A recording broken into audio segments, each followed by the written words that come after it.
Merci pour l'invitation. Ne vous inquiétez pas, je ne vais pas être très longue. On m'a demandé effectivement de venir présenter un peu les actualités de la plateforme nationale pour la recherche sur la fin de vie. Certains d'entre vous connaissent peut-être déjà la plateforme, soit pour avoir assisté à la journée RESA de l'année dernière, soit pour avoir assisté à la rencontre régionale que la plateforme avait organisée ici à la MSH, c'était au mois d'avril, il me semble, dernier. Donc je ne vais pas vous représenter la plateforme elle-même, les missions de la plateforme. C'est une plateforme qui est soutenue par le ministère de la Recherche, avec un cofinancement du ministère de la Santé et de la Fondation de France, et dont le portage a été confié à la commune Bourgogne-Franche-Comté, donc c'est pour ça qu'on est basé ici à Besançon. Et voilà, c'est une plateforme nationale qui a pour but de fédérer tous les chercheurs au niveau national en France qui travaillent dans le domaine de la fin de vie, entendu dans un sens très large. Donc pas simplement la médecine palliative et les soins palliatifs, mais aussi toutes les recherches en sciences humaines et sociales, par exemple, qui vont traiter de questions de près ou de loin qui ont trait à la fin de la vie, à la fin de vie. Donc le but étant de fédérer tous les chercheurs, de structurer la recherche en axes de recherche prioritaires. Ah, je suis pas.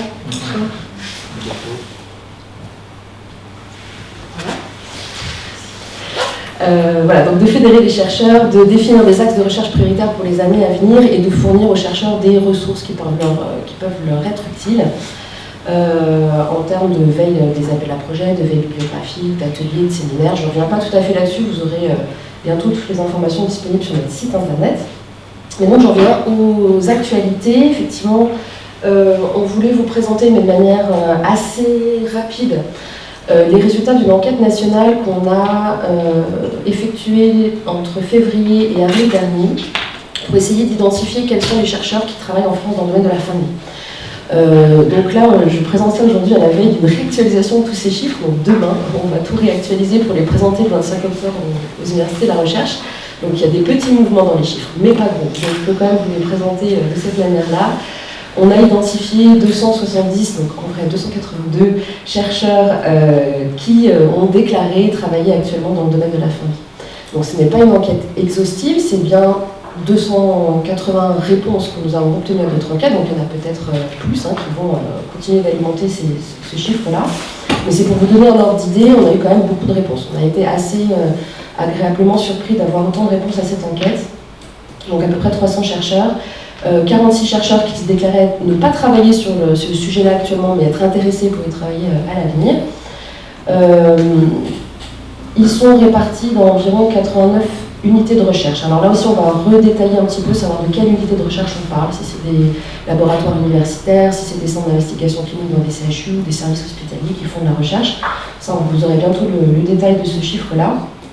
Et répartis aussi en 37 disciplines. Donc là, ça a été aussi notre surprise de voir qu'il y avait autant de disciplines représentées. Je ne sais pas si c'est un peu flou pour vous, j'imagine. En tout cas, dans les réponses qu'on a eues, on a pour moitié des chercheurs qui travaillent dans le domaine des sciences humaines et sociales et pour moitié des sciences médicales et paramédicales. Donc on aurait voulu faire, on aurait pas mieux faire, on a vraiment pour moitié cette répartition-là entre SHS et médecine. Quand on regarde le détail des disciplines, on a effectivement première discipline médicale, on peut aussi attendre les soins palliatifs, et en dessous arrive de manière assez forte les sciences humaines et sociales avec psychologie clinique. Alors, il y a des discussions aussi sur est-ce qu'il faut mettre la psychoclinique en sciences humaines sociales ou plutôt du côté des sciences médicales et paramédicales. Personne n'est très au clair là-dessus. On a fait ce choix-là pour l'instant, mais il est critiquable, et vous pourrez l'entendre si vous me faites cette remarque. En tout cas, on a derrière les soins palliatifs, psychologie, sociologie, droit et philosophie, qui arrivent vraiment de manière assez importante. Alors encore une fois, c'est que ces chercheurs-là, probablement, se sont sentis concernés par cette étude et ont répondu de manière peut-être plus massive que les sciences médicales. Ça, on le saura à l'avenir quand on va continuer d'affiner notre enquête. Par rapport aux thématiques, on a demandé donc aux chercheurs quelles étaient leurs thématiques de recherche. Et là, pareil, on a vraiment observé une très très grande diversité dans les thématiques. Parce que je reviens juste un instant sur les disciplines, ça passe vraiment... on a un spectre très très très large de disciplines. Il y a des chercheurs en littérature, en sciences de l'ingénieur, en sciences de l'alimentation, en réanimation, en philosophie. Enfin voilà, on a vraiment un très très large spectre, une très grande diversité. Cette diversité, on la retrouve aussi au niveau des thématiques, avec principalement des choses, des recherches qui vont porter sur le vécu et les perceptions des soignants ou des équipes médicales ou des familles qui sont confrontées à des situations de fin de vie. Donc des choses qui vont appeler de la recherche plus qualitative, et c'est vrai que ça correspond aussi au fait qu'on a plus de chercheurs en sciences humaines qui nous ont répondu pour l'instant. Donc ça correspond bien, on a vraiment des choses sur le vécu subjectif en fait de ces situations-là, avec par exemple l'impact psychologique sur les familles d'un décès brutal en réanimation par exemple. On a aussi beaucoup de choses en santé publique, épidémiologie, organisation des soins, politique de santé en général. Donc là, on a beaucoup de choses, notamment sur les collaborations entre l'articulation entre la médecine de ville et la médecine hospitalière. Donc ça, c'est aussi le signe que la question de la fin de vie sort peut-être du strict champ des soins palliatifs et des unités de soins palliatifs, mais pour se concentrer sur comment articuler et comment organiser justement la prise en charge de la fin de vie entre les différents acteurs. Donc c'est une question d'organisation des soins. Je ne vais pas tout détailler, c'est pour vous donner des exemples. En tout cas, sur les grandes thématiques qui arrivent en première, c'est beaucoup de choses sur les processus décisionnels, sur l'accompagnement des proches et des aidants. Aussi, il y a beaucoup de recherches là-dessus, notamment sur la question du deuil. Des recherches qui arrivent sur la sédation, donc ça c'est en réaction à la loi CLES de 2016. On voit arriver maintenant ces recherches sur la question de la sédation et beaucoup d'approches aussi conceptuelles sur les concepts par exemple de dignité, de responsabilité, ce qui correspond encore une fois au fait qu'on a là beaucoup de recherches en sciences humaines et sociales. Voilà, ensuite, beaucoup d'autres thématiques que je ne vais pas toutes vous lister, mais vous les aurez bientôt disponibles sur notre site internet. Un petit mot simplement sur celles qu'on pensait les voir plus fortement représentées et qui ne le sont pas. Par exemple, tout ce qui va être la question des questions économiques, l'économie de la santé, on a eu très peu de réponses par rapport à ça. Ce que je peux vous donner aussi comme exemple, c'est la question de la spiritualité en fin de vie, qui est un thème qui est très travaillé déjà chez nos voisins européens et en France encore très peu. Ou alors en tout cas, les chercheurs qui travaillent là-dessus ne nous pas répondu à notre requête. Encore une fois, c'est pas exhaustif. En termes de population, sans trop de surprise, on a principalement des chercheurs qui travaillent avec des patients atteints de cancer, vieillissement, donc personnes âgées, soins palliatifs et aussi beaucoup de choses en pédiatrie, néonatologie. Voilà, ce qui correspond bien aussi à ce qui se fait aussi au niveau européen.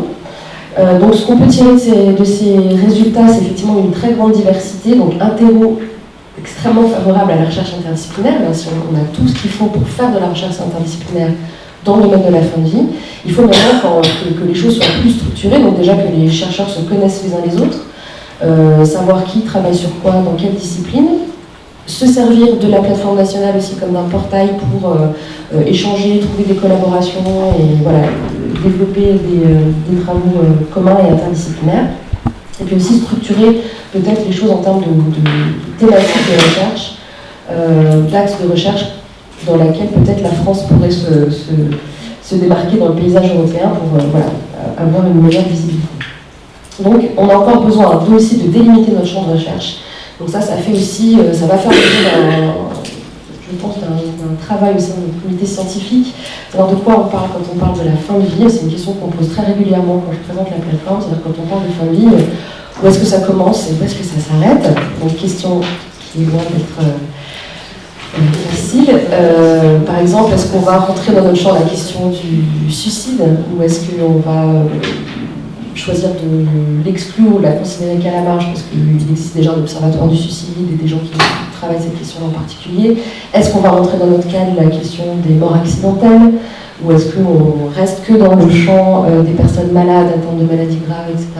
Donc voilà, on est encore dans une définition, notre volonté étant vraiment d'ouvrir au maximum. Donc c'est pour ça que pour l'instant on a quelque chose de très très large, parce qu'on ne voulait vraiment pas, d'un point de vue épistémologique, réduire au champ des soins palliatifs et de la médecine palliative. Donc dans ce mouvement d'ouverture, on embrasse beaucoup de définitions, de champs et de disciplines. Peut-être qu'on va être amené à réduire un petit peu à l'avenir. Voilà, alors en termes d'actualité, nous aurons bientôt notre site internet qui sera en ligne. Je suis contente parce que ça fait des mois qu'on l'attend et c'est un gros travail, donc on devrait l'avoir en ligne d'ici fin octobre, le 25 octobre, si tout se passe bien. Et vous pourrez trouver donc, sur notre annuaire, sur notre site internet, pardon, un annuaire national donc, de tous les chercheurs qui ont répondu à notre enquête, avec possibilité de faire des recherches par thématique, par région, par discipline, etc. Et donc après, en cliquant sur le nom de chaque chercheur, il y aura une fiche d'identité en quelque sorte, c'est-à-dire un profil de chaque chercheur où vous pourrez savoir sur quoi il travaille, dans quel laboratoire il travaille. Il y aura aussi une cartographie qui sera associée à cet annuaire. Et en cliquant par exemple sur un thème de recherche, voilà, vous avez des chercheurs en France qui travaillent sur ce thème-là. Et si vous ne faites pas partie de l'annuaire, vous pourrez créer un compte, vous connecter à notre site internet et intégrer l'annuaire en remplissant les champs qui permettront de connaître vos activités. Voilà, donc on diffusera, vous serez averti, on passera un mail d'annonce pour l'ouverture de ce site internet qui sera quand même un outil intéressant. Alors, comme autre actualité, que les résultats de notre enquête, on a constitué un conseil scientifique. Alors si je vous dis ça, c'est pas pour vous faire part de notre petite cuisine interne, mais c'est davantage pour vous expliquer les missions de ce conseil scientifique qui est pour l'instant composé d'une quarantaine de personnes qu'on a pioché, entre guillemets, qu'on a sollicité dans toutes les sociétés savantes qu'on pensait être intéressées par la question de la fin de vie. Donc on a une quarantaine de personnes, dont des représentants des associations de patients. Et les missions du conseil scientifique sont vraiment, dans les 2 ans qui vont venir, de définir des orientations de recherche prioritaires dans le domaine de la fin de vie en France. Donc de décider, on n'imposera à personne, mais de dire voilà, on estime que telle et telle question sont des questions importantes à travailler à l'avenir. Et ce conseil scientifique aura aussi un rôle d'expertise si on nous sollicite pour des appels à projets, des gens qui recherchent des experts pour examiner des appels à projets, également pour un travail de bibliométrie, dont je vais vous parler juste après, et aussi évidemment de promotion de la recherche. Alors ce travail de bibliométrie, on a envie de savoir un peu quel est l'état de la production scientifique française dans le domaine de la fin de vie. Donc on est en train de lancer, c'est un projet pour l'instant, on est en train de lancer un travail avec l'Observatoire des sciences et des techniques, qui est en service de l'HCERES, pour savoir où publient les chercheurs français, c'est-à-dire vraiment en termes de publication scientifique, dans quel type de revue, est-ce que c'est plutôt à l'international, est-ce que c'est plutôt dans des revues françaises, dans quelle revue, dans quelle discipline, quelles sont les thématiques qui sont le plus publiées ces dernières années. Voilà, pour avoir un peu, vous avez compris du coup notre idée est d'avoir un panorama de la recherche sur la fin de vie en France, que ce soit sur les forces en présence que aussi sur la production scientifique. Donc ça c'est en cours. Donc ça va se faire probablement, on attend encore que le cahier des charges soit validé, mais ça devrait avoir lieu si tout va bien en 2020. Comme autre actualité aussi, on a mis en place, donc là c'est pas toutes nos missions, c'est simplement les choses à venir, on a aussi un cycle de webinaires. Les webinaires sont des séminaires qui se déroulent sur le web. Donc en fait les sessions sont en direct. Ça dure 1 heure, c'est le mardi soir, généralement, donc une fois par mois de 16h30 à 17h30. Et l'avantage de ce format-là, c'est que on peut accueillir jusqu'à une centaine de participants, il me semble, par session. Donc ces webinaires sont animés par Lucas Morin, qui est un chercheur du Karolinska Institute à Stockholm, en Suède. Et pour vous donner une idée, donc on avait fait le premier sur comment écrire un abstract en anglais pour participer à un congrès international, en l'occurrence celui de l'Association européenne de soins palliatifs. Le prochain, qui est demain, sera sur comment présenter une communication orale dans un congrès. Donc là, c'est vraiment des choses très pratico-pratiques pour les chercheurs. Comment créer un poster et enfin aussi comment réaliser une recherche avancée sur PubMed, qui est la base de données notamment pour les sciences médicales. Et il y a une autre programmation pour 2020, mais qu'on n'a pas encore finalisée. Voilà, donc c'est gratuit, n'hésitez pas à vous inscrire. C'est un format, voilà, ça prend juste 1 heure, vous pouvez regarder ça de chez vous et c'est plutôt bien fait, donc il y a déjà pas mal de monde qui participe. Enfin, en termes de collaboration internationale, on a aussi un projet de créer des bourses de stage entre le Québec et la France, avec nos homologues québécois, donc, qui ont également une plateforme de recherche pour les soins palliatifs et la fin de vie. Donc on a des collaborations qui s'initient bien et le projet pour moi, voilà, ce serait de pouvoir offrir une bourse de thèse à un chercheur jeunes chercheurs français pour partir au Québec et réciproquement. Donc pareil, ça c'est en projet, on est en train de construire tout ça, donc en 2020 il devrait y avoir normalement des nouvelles à propos de cette possibilité-là. Je termine, il y a encore un truc après, mais pour vous donner des actualités, les prochaines dates de la plateforme, donc les universités de la recherche qu'on organise cette année en 2 temps. La première rencontre, donc c'est une journée annuelle du réseau de tous les chercheurs qui sera le 25 octobre à Paris. Et le 4 décembre, une journée scientifique qui va se dérouler au ministère de la Santé, où là ce sera plus une présentation de projets de recherche et de recherche doctorale sur les choses aussi actuelles, notamment de recherche publiée en 2019. Donc voilà, prenez date, il reste un peu de place encore pour le 25 octobre, vous pouvez encore vous inscrire. Et le 4 décembre, il y a de la place, on est encore là-dessus. Donc pour l'instant, on organise tout ça à Paris. Parce que c'est plus simple pour le reste de la France de venir se déplacer sur Paris. Mais on a idée plutôt pour les années à venir, notamment pour 2020, de faire ça ailleurs. Peut-être à Bordeaux, peut-être à Lyon, peut-être on ne sait pas encore où, mais en tout cas voilà, de se délocaliser un petit peu, même si dans un premier temps ça a été plus simple de faire tout ça.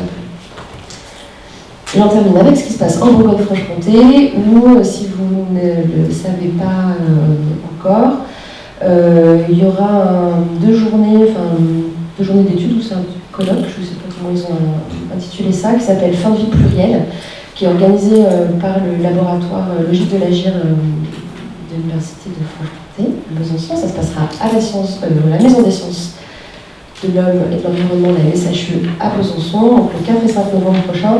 Je vous laisse découvrir le programme sur le site internet du laboratoire Logique de l'Agir. Un très bon programme, donc je vous invite à y participer parce que ça va être très, très intéressant avec des chercheurs qui viennent un petit peu partout, de différentes disciplines aussi. Donc c'est un colloque qui porte bien son nom, c'est vraiment voir quelles sont justement toutes les pluralités de la fin de vie et de comment aborder cette question-là.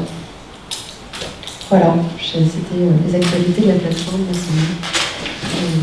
Si vous avez des questions, ou si vous avez vraiment envie de partir manger. Merci, moi j'ai une mini-question. Quand tu dis que c'est le conseil scientifique de la plateforme qui va définir les axes prioritaires et les orientations, ça veut dire que là actuellement, il n'y a encore pas de choses qui sont définies autour, c'est ça? Oui, pour l'instant, il n'y a rien qui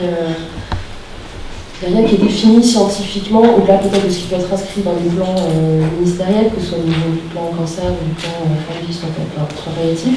En tout cas, d'un point de vue scientifique, la communauté scientifique, c'est encore jamais, si je dis la communauté scientifique, c'est jamais encore réunie pour définir à la fois quels sont les thèmes prioritaires par rapport aux forces disponibles, les choses sur lesquelles on est déjà solide d'un point de vue scientifique, mais aussi sur ce qui est important en termes de santé publique et de science au travail à l'avenir. Et l'idée, tu disais que ça n'allait pas s'imposer aux équipes, c'est quand même dans une forme d'incitation sur la recherche. Oui, alors on va voir d'un point de vue méthodologique comment on va essayer de définir ces axes prioritaires. On va essayer d'être assez ouvert, que ce ne soit pas le seul conseil scientifique qui décide de ça tout seul, mais qui est de la concertation avec les chercheurs qui sont membres de notre réseau. Et après, ce sera des axes qu'on propose. Après, voilà, évidemment, ça ne va pas... je ne sais pas comment on va encore promouvoir les axes de recherche qu'on aura définis, ça sera un peu difficile. En sachant, si je peux me permettre, qu'on est en ce moment dans une période assez stratégique autour de tout ça, puisqu'il n'y a pas d'appel à projet spécifique pour développer une recherche sur les questions de fin de vie. Il y aura probablement une insertion dans certains appels à projets et une incitation à la fois à travailler dans ce domaine-là et à la fois à y travailler de façon interdisciplinaire. Et puis stratégiquement, au titre de la plateforme, ce qu'on fait avec Elodie et surtout également avec Patrick Baudry qui vice-préside, qui est sociologue, anthropologue à Bordeaux-Montaigne, on essaie de contacter les offres de recherche au niveau national, les grandes alliances, Athéna, tu as revu la semaine dernière. C'était l'agence Aviesan avec les directeurs des instituts thématiques. Et puis on commence à avoir des liens avec les personnes qui facilitent l'accès aux projets européens, par exemple, que petit à petit tout ça soit ouvert.